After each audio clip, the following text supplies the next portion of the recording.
성경 말씀을 읽겠습니다. 오늘 하나님의 말씀은 우리 사도행전 28장, 신약성경 사도행전 28장 16절에서 31절까지를 읽겠습니다.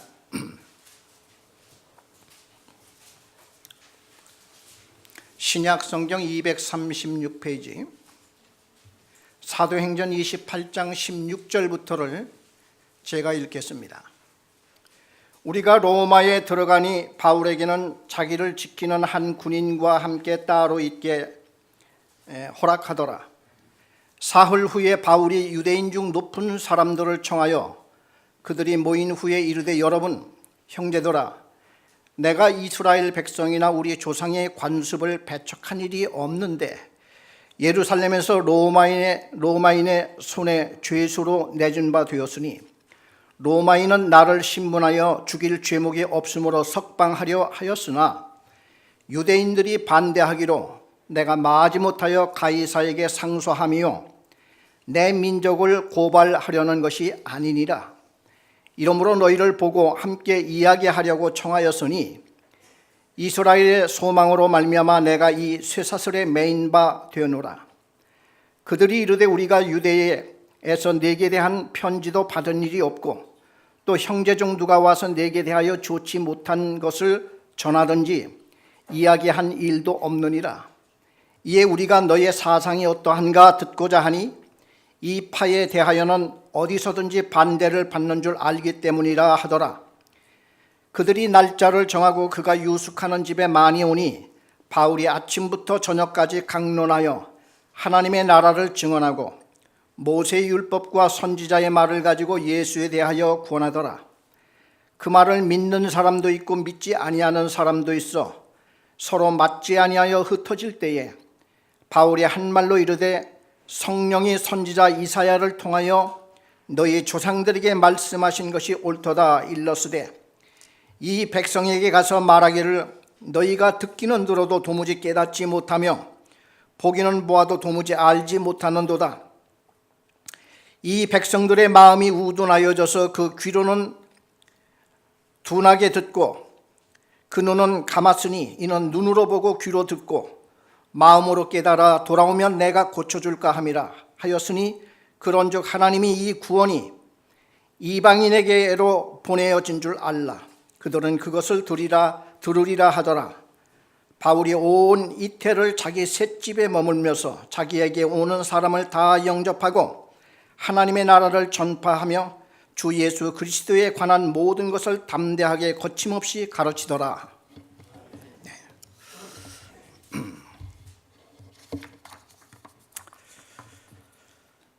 그 바울은 평소에 두 가지 꿈을 안고 살았다고 지난번에도 말씀을 드렸고, 오늘도 말씀을 거기에 대해서 말씀드리려고 합니다. 그 바울은 예수를 믿고 예수 그리스도의 종이 된 다음부터 그에게는 큰 꿈 두 가지를 가졌는데, 하나는 아시아에서 심장이 될 만한 중요한 도시 에베소에서 예수 그리스도의 복음을 전하고 거기다가 교회를 세우는 일이 바로 바울의 큰 꿈이었습니다. 왜 특별히 에베소를 그렇게 바울은 그곳에 교회를 세우려고 하였는고 하니, 그 당시에 에베소는 세계적으로 가장 큰 여신 아데미, 그 여신을 섬기는 그 신전이 아데미 신전이라고 해서 어마어마한 건물을 신전을 지어놓고 세계 각국의 사람들이 그곳으로 몰려들어서 그 아데미 신전에 제사를 드리며 복을 구하는 이런 우상의 도시가 그 에베소였습니다. 그래, 바울은 이 천지를 창조하신 여호와 하나님이 주인이신데 어떻게 해서 이렇게 거짓 우상들이 사람들을 지금도 현혹하고 이러한 에베소의 아시아에서 제일 거대한 큰 도시로 이 우상 때문에 발전되는 거예요. 그래서 바울은 내가 여기에서 복음을 전하고 이곳에 내가 교회를 세우리라 그렇게 해서 바울이 우리 사도행전에 보면 아시아 쪽으로 복음을 전하러 가려고 하는데 그때 길이 막혀서 유럽으로 간 일이 있었는데 그때 바울이 아시아에 가려고 했던 곳이 바로 에베소였습니다. 그러다가 나중에 길이 풀려서 바울은 에베소에 들려서 에베소에 가서 복음을 전하였는데 거기서 이태 동안 2년 동안 하나님의 말씀 성경을 강론을 하는데 수많은 사람들이 바울이 성경을 강론하는 두란노 소원이라고 하는 데서 성경을 강론하는 그 말씀을 듣고 많은 사람들이 거기에서 하나님의 복음의 비밀을 깨닫고 그리고 헌신자가 많이 나와서 목회자로 전향을 해서 하나님의 말씀을 전하는 목회자가 수없이 많이 나왔음을 알게 되고 그리고 그 당시에 그 에베소에는 우상을 팔고 뿐만 아니라 마술을 행하여서 수많은 돈벌이를 하는 이런 사람들이 어느 날 회개를 하고 길거리에다가 마술책을 갖다 쌓아놓고 불을 질러서 너도 나도 바울의 강론을 듣고 회개하는 많은 사람들이 마술책을 갖다 불태웠는데 은 5만이나 되더라 하는 말씀이 나옵니다.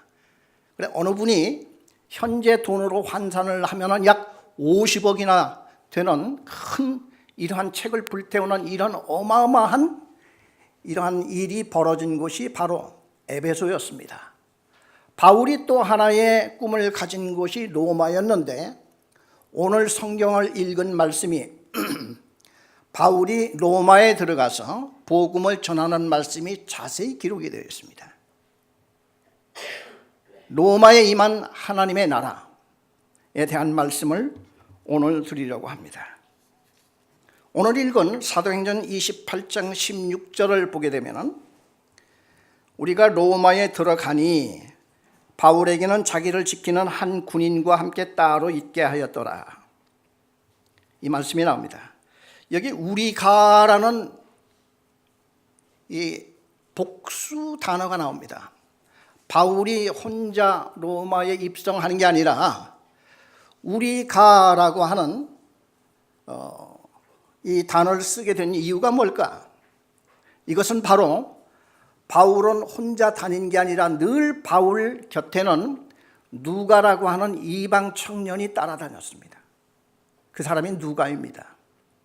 이 사람은 헬라 출신이고 그 당시는 유태인이 아니라고 하면은 끼워주지도 않고 쳐주지도 않는 이러한 분위기 속에서 바울이 이방 나라에 가서 복음을 전했을 때에 누가라고 하는 이 친구, 이 사람이 바울의 복음 전함을 듣고서 예수 그리스도는 진정으로 메시아였구나. 그분이 십자가에 못 박혀 죽으신 것은 나를 구원하기 위해서 내 죄값을 지고 그분이 희생 제물이 됨으로 내가 죄 사함을 얻고 구원을 받았구나. 이 사실을 깨닫고 자기 집을 나와서 평생 동안 이 사람도 결혼하지 아니하고 바울을 따라다니면서 복음을 전했던 사람이 누가고 그 후에 누가복음이라고 하는 예수의 전기를 기록한 사람이었고 뿐만 아니라 바울을 따라다니다가 바울이 이 생명을 마친 후에 사도행전을 기록한 사람이 누가입니다.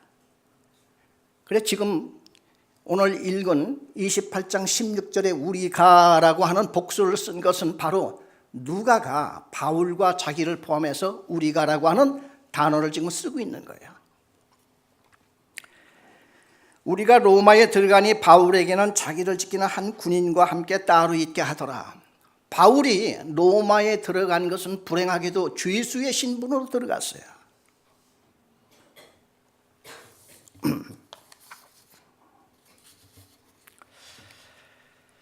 바울이 왜 죄수가 되었는가 하는 것을 이제 여기에 그 다음 절부터 해명을 쭉 하는 말씀이 나오는데 그 당시에 이 바울이 원래는 로마에 들어가는 바울의 목적이 예수 그리스도의 복음을 전해서 로마 역시도 하나님의 나라가 임할 수 있도록 하는 것이 그의 목적이고 꿈이었습니다. 그게 아니라고 그러면은 바울이 로마에 굳이 들어가려고 할 필요가 없었겠죠.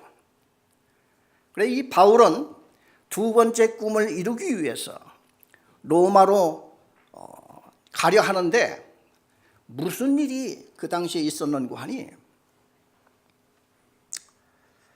로마를 향해서 지금 갈 즈음에 예루살렘, 그러니까 바울이 로마로 가려고 계획을 세웠고 출발했던 곳이 어디냐면 유럽에 있었어요. 고린도에 있을 때에 거기에서 바울이 로마서 편지를 써서 미리 보내고 그리고 이제 자기가 뒤따라서 이제 로마로 들어갈 모든 계획을 세우고 출발을 할 때에 예루살렘 그 유태 나라에서는 그 당시에 큰 가뭄이 들어가지고 흉년이 들었어요.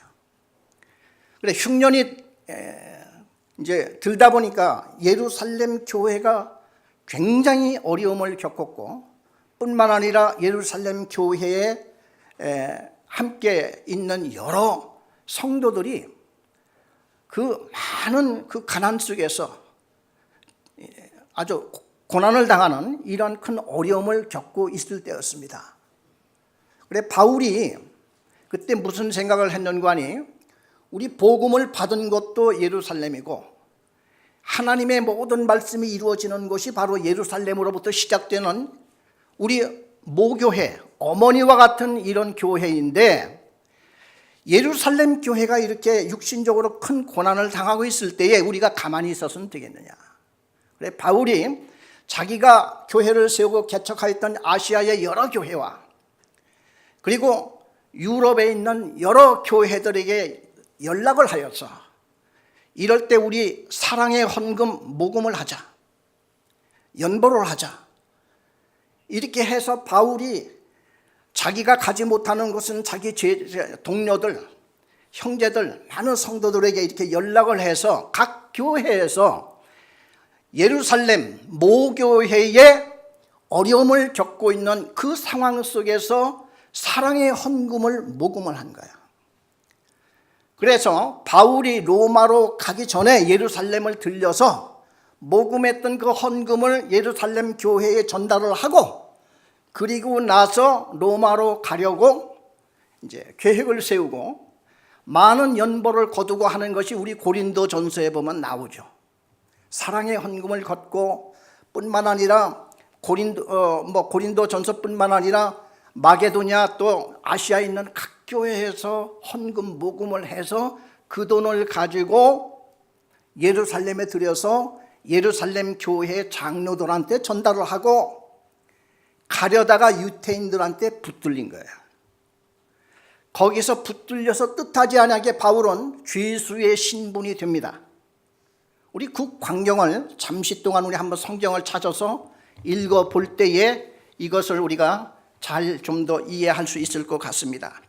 사도행전 21장 17절입니다.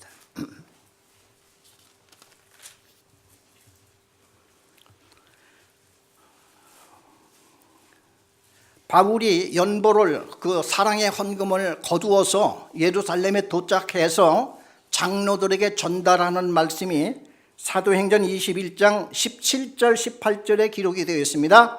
다 같이 한 음성을 읽겠습니다. 예루살렘에 이르니 형제들이 우리를 기꺼이 영접하거늘 그 이튿날 바울이 우리와 함께 야고보에게로 들어가니 장로들이 다 있더라. 네, 여기에서 바울은 로마로 가기 전에 예루살렘에 들려서 그 연보를 헌금을 전달해 주기 위해서 지금 장로들을 만나고 인사하는 광경이에요. 그런데 이때가 언제냐 하면은 6월절이라고 해서 그 예루살렘이 가장 복잡하고 사람들이 많이 모일 때가 6월절입니다. 그때는 외국에 있는 유태인들 디아스포라, 이 사람들도 성지순례라고 하는 이런 마음속에 평생의 꿈을 안고 그 절기에 맞추어서 외국인들까지 많이 예루살렘에 모이는 그때였었어요. 그래 바울도 이왕 내가 예루살렘을 들렸다 로마로 갈 때에 6월절에 맞추어서 6월절에 그 모든 유태인들의 행사와 여기에 거룩한 그 행사에 참여를 하고, 그리고 자기는 이제 떠나려고 거기를 갔다가 외국에서 왔던 그 유대인들 중에는 바울을 지독하게 미워하고 막 죽이려고 했던 몇몇 사람들이 있었어요. 왜냐하면은 바울 저 사람은 유대인인데 왜 할례를 금하고 왜 모세의 율법을 이걸 뭐 기한이 뭐 다 끝났다느니 어쩌니 이런 얘기를 해서 쓸데없는 말을 하느냐. 그 당시만 해도 예루살렘 교회에도 할례파 바리새인들, 이 기독교 교회 안에도 많이 들어와 있었어요. 그래 바울하고는 늘 마찰이 생겼습니다. 그 당시에 유대인들은 뭐라고 생각을 했는가 하니 예수도 믿고 그 모세의 율법도 준행을 하고 할례도 행해야 구원을 받는다,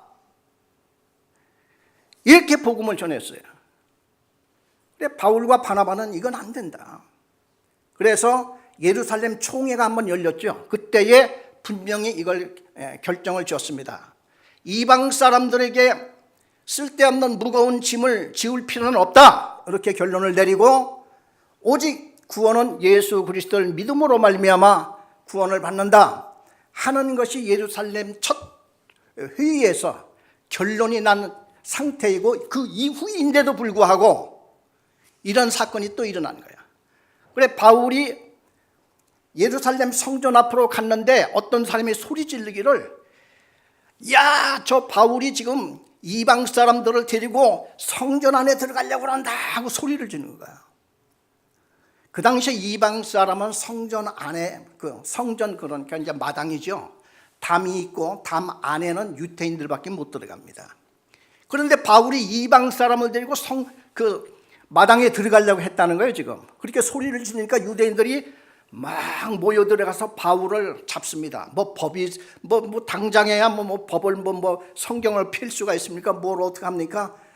잡히는 거죠. 그 광경을 우리 21장 27절 한번 보겠습니다. 사도행전 21장 27절에서 29절까지 제가 한 절 읽고 여러분이 한 절 읽고 교독을 하겠습니다. 그 이래가 거의 참에 아시아로부터 온 유대인들이 성전에서 바울을 보고 모든 무리를 충동하여 그를 붙들고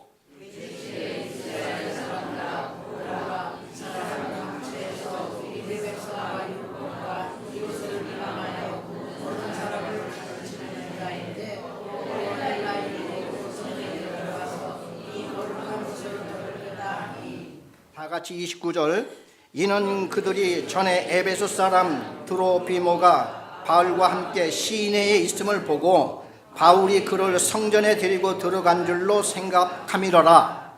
바울이 이때 붙들렸어요.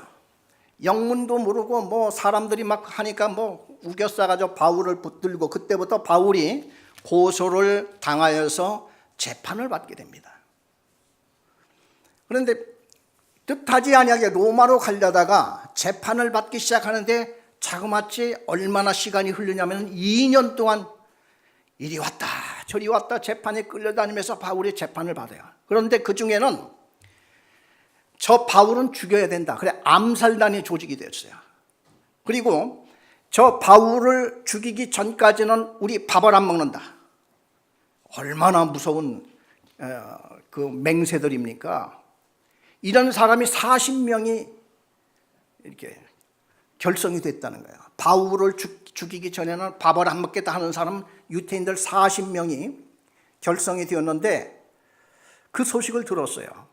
그런데 그 당시에 재판을 받기 위해서 이리저리 옮겨 다닐 때 요즘같이 뭐 차를 타고 호송차에서 뭐 장소에 딱딱 내리고 오르고 하는 그런 시절이 아니고 걸어 다니고 아니면 말을 타고 다니고 하는 이런 시절이었기 때문에 길에 매복을 하고 있다가 40명이 우르르 달려들어서 죽이면은 그 옆에 경비병이 있다 할지라도 자칫 잘못하면 죽는 거예요.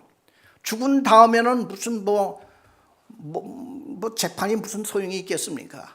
바울이 이러한 위기를 알고 우리 그걸 한번 보겠습니다. 23장으로 가. 사도행전 23장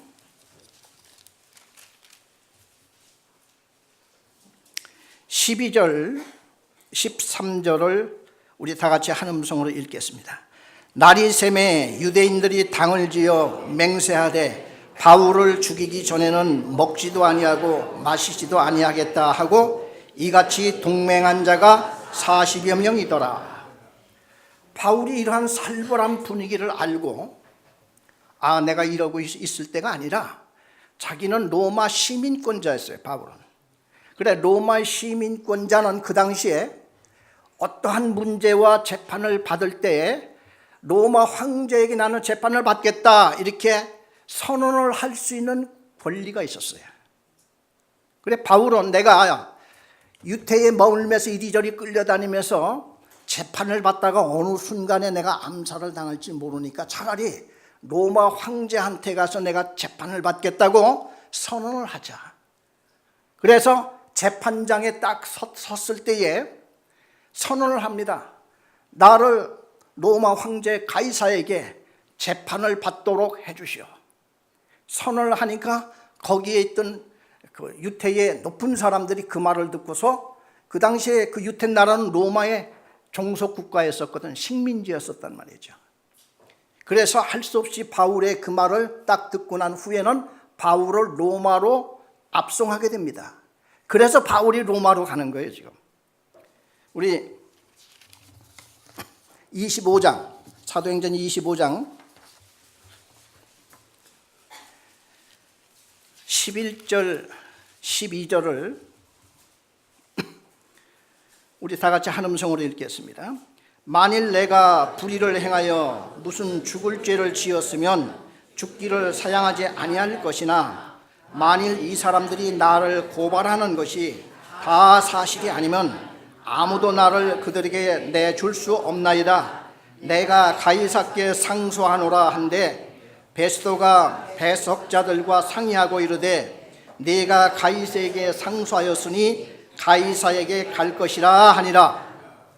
이렇게 해서 바울은 죄수의 신분으로 군인들에게 압송을 당해서 그 유태나라에서 먼 로마 이태리까지 배를 타고 간 거예요. 그래, 오늘 읽은 본문 말씀 사도행전 28장 16절에서부터 바울이 거기에 도달하면서 이런 와중에 바울이 어떻게 하나님의 말씀을 전하고 어떻게 하나님의 나라가 로마에 임하게 하였는가? 굉장히 열악한 환경 아닙니까? 죄수가 어떻게 가서 복음을 전합니까? 아마 바울도 그걸 알았을 거예요. 이런 중에서도 정말 하나님이 어떻게 함께하사 바울에게 로마 사람들에게 어떻게 어떤 방법으로 하나님의 말씀을 전하게 되었는가 하는 것을 오늘 이 본문 말씀에서 우리가 찾아내면서 하나님의 역사와 그 후에 바울이 복음을 전한 후에 로마가 어떻게 되었는가 하는 그 결과를 말씀드리고자 합니다.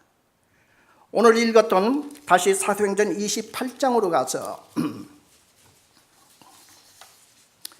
17절 사도행전 28장 17절부터 20절까지를 다시 한번 보겠습니다.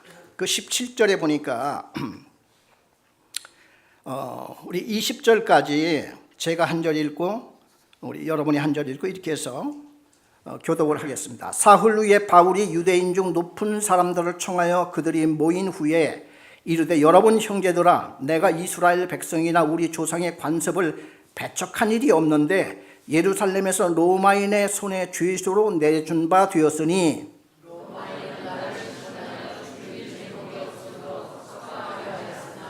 유대인들이 반대하기로 내가 마하지 못하여 가이사에게 상소하며 내 민족을 고발하려는 것이 아니니라.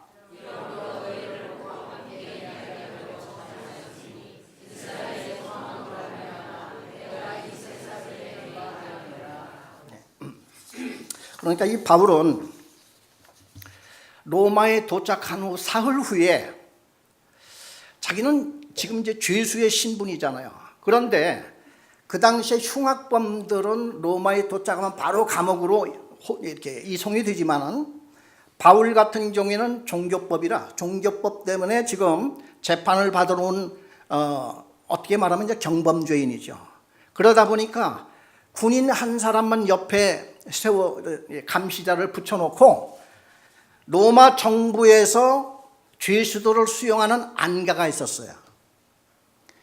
거기에 바울이 안가에 지금 수용되어 있는 것입니다. 그러니까 비교적 자유롭게 좀 약간의 자유는 있지만은 거기를 벗어날 수는 없겠죠. 그래서 바울은 사흘 후에 무슨 일을 벌였는고 하니, 로마에도 그야말로 그 유태인들 중에는 상당히 직급이 높은 출세한 유태인들이 많이 있었단 말이죠. 우선 이 사람들을 자기 집에 불러다가 자기가 왜 죄수가 되어 여기까지 왔는가 하는 걸 해명을 하는 거예요, 지금. 그래, 많은 사람들을 불러서, 유태인들을 특별히 불러서 자기가 왜 죄인이 되었는가. 그래, 바울이 언제나 문제가 된 것은 그 두 가지 때문입니다. 할례 문제하고 모세 율법 문제입니다. 그래, 유태인들은 이거는 버릴 수가 없다. 이거 버려서는 안 된다. 이제 이 주장을 하는 거. 예수를 믿기는 좋아. 예수도 믿고 이것도 행하여야지 돼. 이제 이렇게 생각을 한 거고, 바울 같은 경우에는 예수님은 메시아 아니냐, 메시아.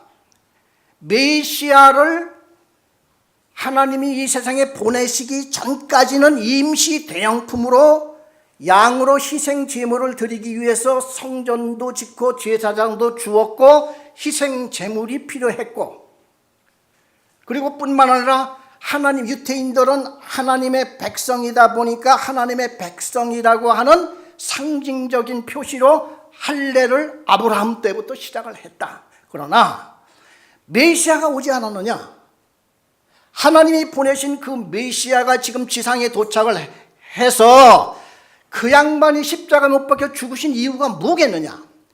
희생양이, 한번 우리가 생각을 해보자고요. 양이, 지금 희생양이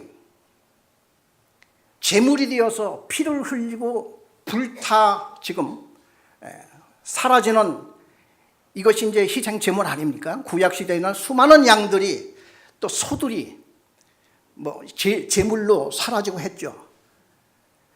자, 양이나 소가 자기들 죄가 있어서 그렇게 됐습니까? 아니면 주인의 죄를 자기가 지고 주인을 살려주고 자기가 죽는 그 일이었습니까? 이건 누가 생각해도 짐승들이 무슨 죄가 있느냐 이거죠. 그러나 이들을 태우는 것은 이 사람들의 주인의 죄를 사해주기 위해서 하나님이 임시 방편으로 주신 대용품이었단 말이에요. 그래, 바울은 성경을 보면서 그걸 알고, 이제는 메시아가 이제 왔으니, 메시아 그 양반이 십자가 못 박혀 죽으신 것은 자기 죄 때문이냐? 그래, 예수님이 십자가에 못 박혀 달려 돌아가시기 전에 재판을 받을 때 예수가 죽일 죄가 있는가 얼마나 많이 증인들을 찾고 이렇게 해보지만은 적절한 증인들은 못 찾았잖아요. 그래서 데모하다시피 그냥 빌라도한테 쫓아가가지고 데모를 벌려고 밤새도록 소리 질러서, 빌라도가 입장이 곤란하다 보니까, 야, 우리 강도들 흉악범 중에서 6월절이 되면은 두 사람을 그걸 보고 뭐라고 그럽니까? 우리 죄를 사해주고 석방해주는 전례가 있지 않느냐? 그래서 흉악범이 강도가 있는데 그 사람을 살려주랴, 예수라고 하는, 그리스도라고 하는 예수를 살려주라. 빌라도는 이것까지 제시를 했어요. 왜냐하면 흉악범을 죽여야지 예수를 죽여서 되겠어요? 빌라도는 그걸 믿었죠. 그런데 그 당시에 종교 지도자들이 흉악범이고 뭐고 자기들 입장을 생각해 보니까 이 예수 때문에 못 해먹겠는 거야, 그냥. 그래서 유태인들이 밤새도록 빌라도 앞에 소리 질러서 예수를 죽이시오, 그리스도요, 저 사람이 거짓이요, 유대인의 왕이라고 했습니다. 막 소리 질러서 빌라도가, 야, 물 좀 떠와라. 세숫대에다 물을 떠오니까 거기서 손을 씻고, 자, 나 몰라, 너희들이 책임져, 알았지? 이렇게 쑥 들어간 거예요. 그래서 예수가 죽은 거 아닙니까? 성경에 나와 있잖아요.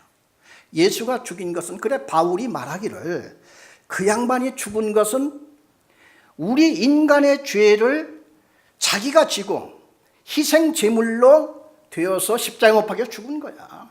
그래, 바울은 이걸 가서 전하는 거야.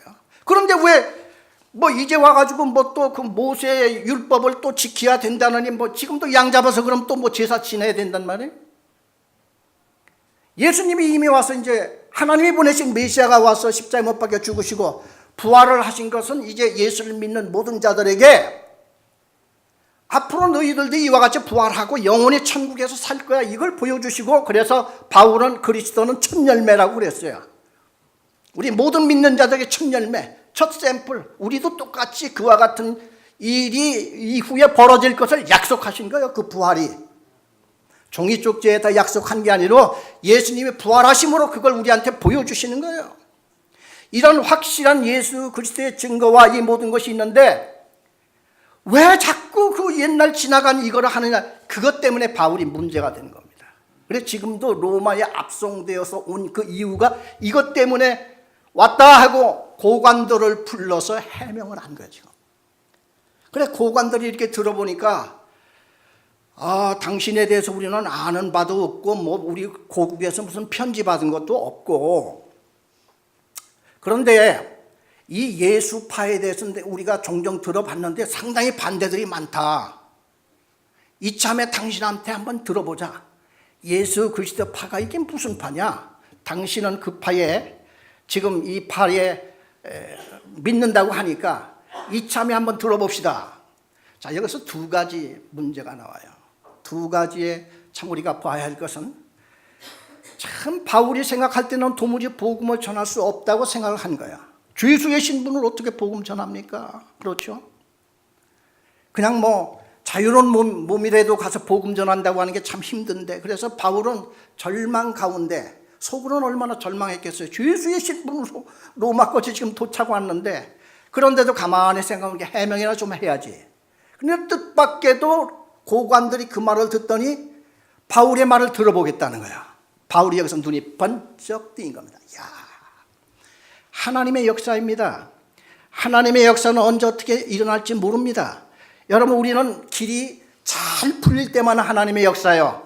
길이 안 풀리면 하나님의 역사가 아니라는 생각을 할 때가 너무나 많이 있어요. 그럴 필요가 없습니다. 바울은 오직 내가 참 이 복음을 들고 가는데 환경이 풀리지 않고 그런다 할지라도 최선을 다해서 나가는 겁니다. 하나님의 뜻은 언제 어떻게 풀릴지를 모르는 거야. 그래 고관들이 그때부터 바울의 그 유숙하는 이곳에 날짜를 정해놓고 오기 시작한 거야. 자, 그래서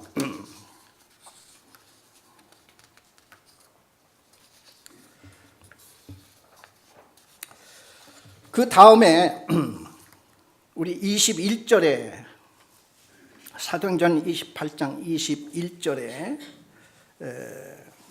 지금 21절에서 22절까지 읽었고요. 23절에서 25절까지 23절에서 25절까지 제가 한 절 읽고 여러분이 한 절 읽고 이렇게 해서 같이 읽어보겠습니다. 그들이 날짜를 정하고 그가 유숙하는 집에 많이 오니 바울이 아침부터 저녁까지 강론하여 하나님의 나라를 증언하고 모세의 율법과 선지자의 말을 가지고 예수에 대하여 구원하더라.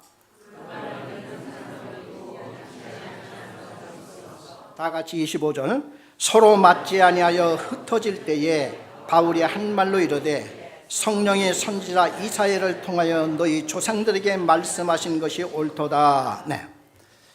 바울은 너무나 기뻤어요. 야, 유태의 높은 사람들에게 자기는 왜 죄수로 왔는가 이걸 해명하려고 했는데 이 사람들이 자기들한테 그 얘기를 들려달라는 거예요. 바울은 이 기회를 놓치지 않은 겁니다. 그래서 자기가 유숙하는 집에 안가에 소위 사람들이 몰려오는 거예요. 소문에 또 소문이 나니까 사람들이 더 많이 몰려오는 겁니다. 여기에서 유숙하는 집에서 23절에 보니까 하나님의 나라를 증언하고 그 다음에 모세의 율법과 선지자의 말을 가지고 예수에 대하여 구원하더라. 예수를 믿어야 된다. 왜?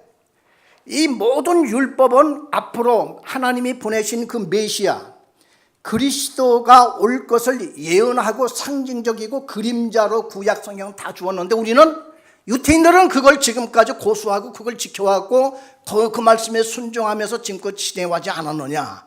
그러나 메시아가 왔다. 메시아가 왔다. 그분이 십자가 못 박혀 죽었다. 그분이 죄가 있어서 죽었냐? 그분이 죄를 찾아도 사람들이 그 당시에 죄를 죽일 만한 죄를 찾지 못하지 않았느냐. 그러나 하도 사람들이 그래 빌라도가 그 당시에 강도하고 그리스도하고 둘을 제시해 놓고 누굴 살려줄까 이렇게 제안을 했는데도 불구하고 유태인들은 종교 지도자들이 그 당시에 이 사람들이 막 앞에 선동을 해서 그리스도를 꼭 죽여야 된다. 그렇게 하는 바람에 예수가 죽었는데 이건 하나님의 뜻이다. 왜냐하면 어린 양, 희생양이 죽지 않고서 죄를 사함 받을 수가 있겠습니까? 죽어야 되지 않겠습니까? 그래서 메시아는 이 땅에 와서 죽어야 되는 거예요. 이걸 우리는 고난의 그리스도, 예수님이 재림할 때는 죽을 그리스도가 아니에요. 영광의 그리스도, 승리. 그 당시에는 심판의 주로 오시는 겁니다. 유태인들은 그것만 믿은 거예요. 재림 구세주, 재림 메시아만 믿었다니까. 그래서 심지어 제자들까지도 예수님을 따라다니면서 예수님이 이제 하늘로 승천할 때가 되어서 감람산의 제자들과 여러 사람들이 함께 모이면서 너희들은 예루살렘을 떠나지 말고 이제 하나님이 약속하신 성령을 받아라. 그래야만 너희들이 권능을 받고 예루살렘과 유대와 사마리아 땅끝까지 이르는 내 증인이 될 거야. 내 증인이 되거라 하는 그 얘기도 안 해요. 성령만 받아. 내 증인이 될 거야 하고 예수님이 말할 때 제자들은 그때까지도 정신을 차리고 주여 이제 죽었다고 부활까지 하신 예수님이 이스라엘 나라를 이 세상에서 최고의 나라로 만들고 로마 황제 가성장 목을 쳐버리고 세상을 제패시켜버릴 그때가 지금입니까? 하고 물었다니까요. 그러니까 예수님이 때와 시기는 하나님께 달려있어. 나도 몰라. 거기에 신경 쓰지 말고 성령을 받으라니까. 이렇게 말씀하신 거예요. 자, 그래서 이 유태인들이 그래 바울은 지금 그 예수에 대해서 그러니까 바울이요 할례나 그 모세의 율법을 자기는 부인한 게 아니에요. 부인한 게 아니라니까. 언제 부인을 했어요? 그것이 바로 메시아가 오므로 그 이제 시호는 이제 예수를 믿어야지 구원을 받지. 그거 계속 어떻게 그거 지켜가지고 어떻게 되겠어요? 이제 확실한 하나님의 구원의 그 길이 이제 실제로 이제 본체가 나타났는데 그걸 주장을 한 거거든요. 만약에 그 율법까지 같이 주장하게 되면 어떤 현상이 나타나면 예수 그리스도를 안 믿어도 좋아. 이제 예수 그리스도의 그 효과가 확 그냥 흩어지는 거예요. 이건 굉장히 큰 위기입니다. 안 되는 거예요. 그때 예루살렘 회의에서 이 결론이 잘 났으니까 망정이지. 만일 그렇지 않았으면 오늘날 기독교는요 그냥 어디 저 구석에서 이상한 우상으로 변질돼가지고 있을 거예요. 그래 바울이 이렇게 된 겁니다. 그래 바울은 자기 유숙하는 집에 사람들이 모이기 시작하는데 두 패로 갈라지는 거예요. 여기서도요. 또 유태인들 중에서도 여기 성경을 보면 오늘 여기 본문을 읽어보면 분위기가 부정적인 분위기가 강해요. 그래 바울이 굉장히 거기서 또 실망을 하고 쇼크를 받는 거예요. 그러면서 이사야에서 벌써 이사야 선지자가 예언을 했어. 그래 너희들은 듣기는 들어도 눈이 안 떠지고 마음이 둔해져 가지고 이거 깨닫지 못하더라는 말씀이 있는데 너희들한테 당신들한테 이 말이 적용이 되는구나. 그래서 내가 이방인한테 가지. 그러면서 마지막 절에 가보면 바울이 집을 옮깁니다.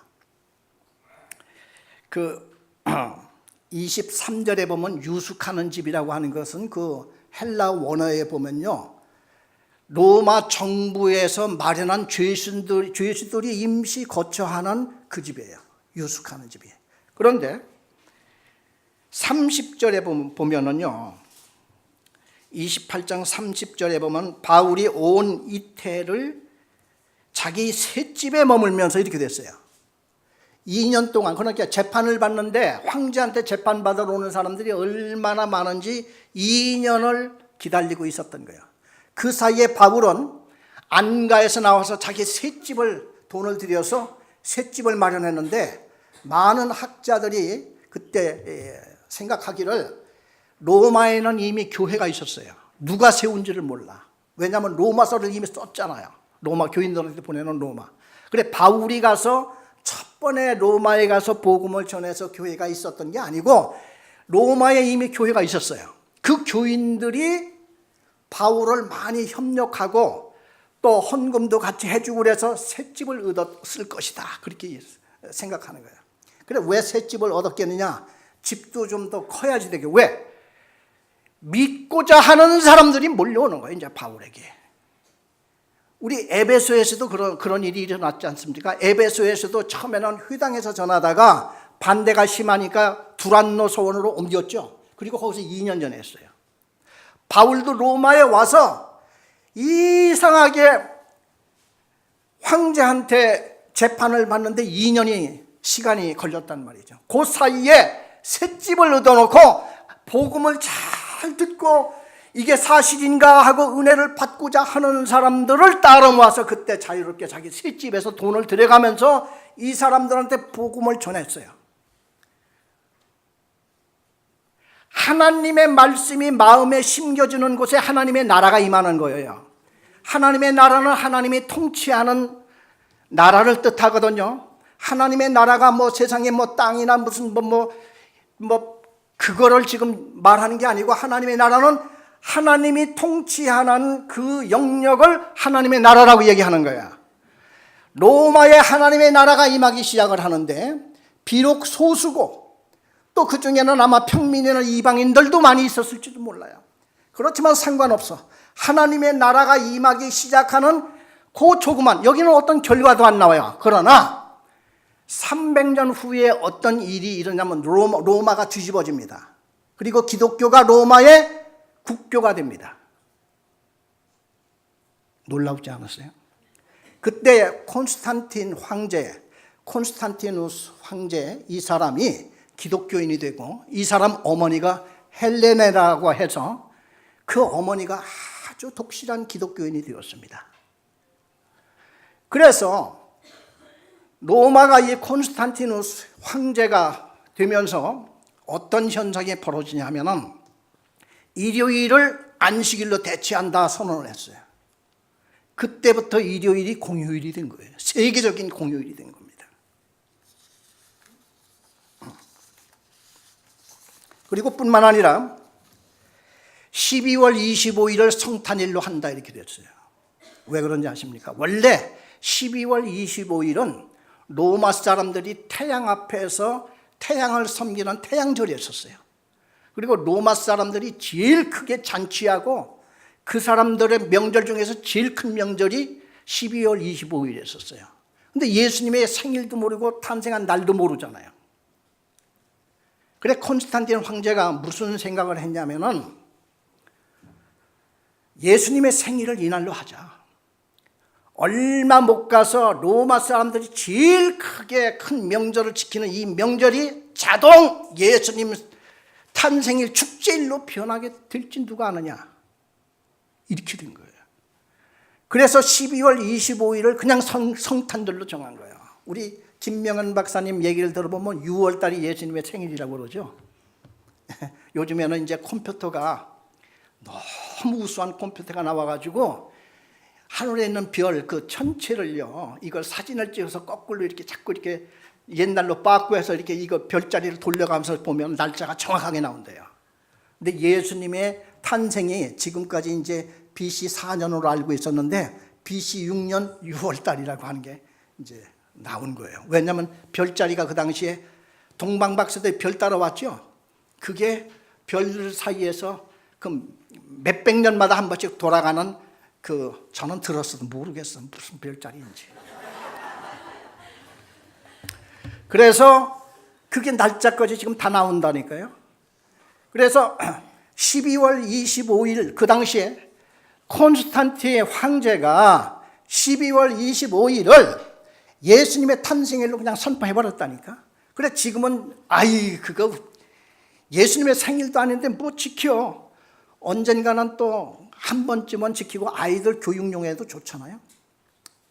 저는 이제 그렇게 생각을 하고 있지만 또 반대하는 분들도 많이 있습니다. 교회의 모든 재산을 세금을 면제해 준 사람이 콘스탄틴 황제입니다. 세금 면제. 교회의 헌금이 이건 무슨 우리가 상업을 돈벌이 하기 위해서 이거 헌금 걷는 거냐? 이거는 그게 아니야. 우리는 이 헌금을 모아서 하나님의 나라와 선교 전도를 하기 위해서 이 헌금을 우리는 하는 건데, 여기에서는 일절 세금 없어. 교회 짓는 그 터 다 세금 없어. 세금을 면제시킨 것이 콘스탄틴 황제예요. 그리고 그 당시에 신약 성경이 없었거든요. 당시에 성직자들을 모아서 신약 성경 바울의 13권의 편지와 마태, 마가, 누가, 요한복음, 사도행전 등등을 해서 요한계시록까지 27권을 신약 성경으로 한다 정한 사람이 이 당시야. 이래서 로마가 활가닥 변했어요. 누구 때문에? 누구로 시작을 했어요? 한 300년 이전에 바울이 로마의 죄수로 들어가서 자기 셋집에서 사람들을 모아놓고 하나님의 말씀을 차례로 증거를 해서 구약에 있는 모든 희생양이 예수님이 오셔서 이제는 그 양반이 십자가에 못 박혀 죽으신 것이 우리 죄를 위해서 죽었으니 우리는 그분을 믿게 되면 우리는 영생함이 오고, 이게 하나님의 약속이다. 우리는 영생을 얻게 되고 우리는 하나님의 자녀가 회복이 되면서 영원한 그 나라로 우리는 보장이 되어, 이게 부활 때문에 그렇게 되는 것이다. 이것을 전하자 많은 바울의 그 복음을 들었던 사람들이 로마 교회에 수없이 모여들어서 로마 교회를 부흥시키고 또 전파해 나가고 하는 역사가 일어나면서 300년 후에는 우상을 섬기는 로마가 그냥 완전히 뒤집혀서 기독교 국가가 되었다니까요. 이게 복음의 위력입니다. 그래서 예수님께서는 이 복음의 씨를 겨자씨라고 비유를 했어요.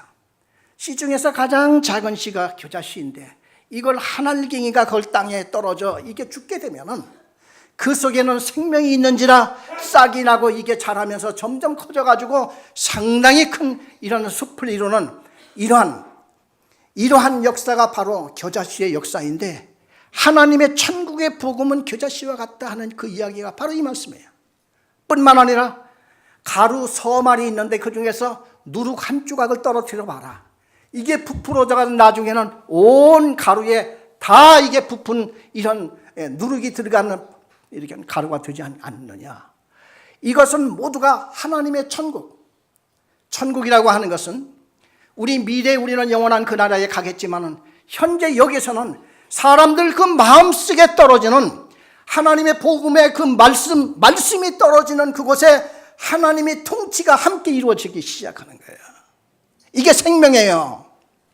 그래서 하나님의 말씀이 내 마음속에 은혜가 되고 이 말씀이 심겨지면은 여기에서 이게 싹이 나고 움이 터서 자라면서 우리 신앙을 이루어가고, 이게 겉으로는 안 보이지만은 나의 인생이 변하게 돼 있는 거예요. 이게 오늘날 바울의 복음을 전하는 그 목적이었고, 그리고 그 결과가 나중에 후에는 어마어마한 이런 위력으로 나타나게 됐다고 하는 것을 우리에게 보여주고 있습니다. 우리는 오늘도 이 하나님이 주신 우리 하나님의 귀한 말씀을 내가 한 장 한 장 한 절 한 절 읽을 때마다 은혜가 되고 나한테 그것이 생명의 말씀이 된다고 하면은 그게 영의 양식이 되고 나에게도 그게 많은 변화를 가져오면서 나 자신도 모르는 사이에 나를 변화시키고 있는 거예요. 10년 후에 20년 후에 내 가정의 변화가 되고 내 친구들이 변화가 되고 나의 친척들이 예수 믿는 친척으로 변화가 되는 것은 우리는 비록 부족하여서 그게 눈에 안 보이지만은 10년, 20년, 30년 후에 뒤돌아보자 이거예요. 그런 일들이 너무나 우리 주변에 많이 있지 않습니까? 오늘도 이 귀한 하나님의 말씀, 이 위력을 마음속에 다시 한번 깊이 새기면서 나머지 생애를 주님과 더불어 함께 살아가는 여러분들이 되시기를 바랍니다.